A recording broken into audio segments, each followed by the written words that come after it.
And good evening, I'm Ken Bastida. I'm Dana King. Americans who dream of adopting a baby have been finding success in the last few years in China.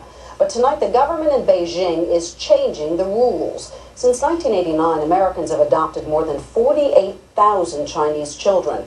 But now, as Alan Martin reports, the new rules will put a Chinese baby out of reach for thousands of people trying to adopt. Tomorrow's a school day, and then you have the party soon? What party? Sherry Jacobs' daughter Annalie is 5. As a single parent, Sherry adopted her 4 years ago from China and knows that if she had to do it all over again, it would never happen. I wouldn't have my little angel in my life if it were now. That's because China is adopting something of its own, new regulations that appear to disqualify thousands of potential adoptive parents. For example, single parents won't be considered. Couples will have to be married at least 2 years. If one's divorced, make that 5 years. Each person can't have a body mass index greater than 40, meaning they can't be obese.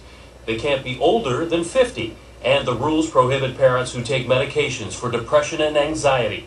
Dr. Bradford Wu counsels adoptive parents for the San Francisco office of Accept.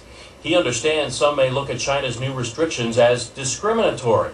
China really doesn't want to look at it that way. They're saying, they want to place children in, ideal homes, and because they can do that, they are able to do that, and this will help to reduce the waiting period for so many families. A wait, he says, has grown up to 2 years for some parents as 25,000 applications are stacked up in Beijing waiting for review. The backup is caused by high demand. China placed almost 8,000 children with parents in the U.S. last year, more than any other country, and double the number from 4 years ago. Dr. Wu points out no two countries have the same rules. Each country has a different procedure, different guidelines, different costs, different waiting periods. So now with China, we talk very frankly with them about the new guidelines. Still, Sherry Jacobs doesn't agree with them. I don't think it's fair, because I think there are a lot of children in China who thrive in homes that would adopt, with families who would adopt them. China's new rules will go into effect May 1st.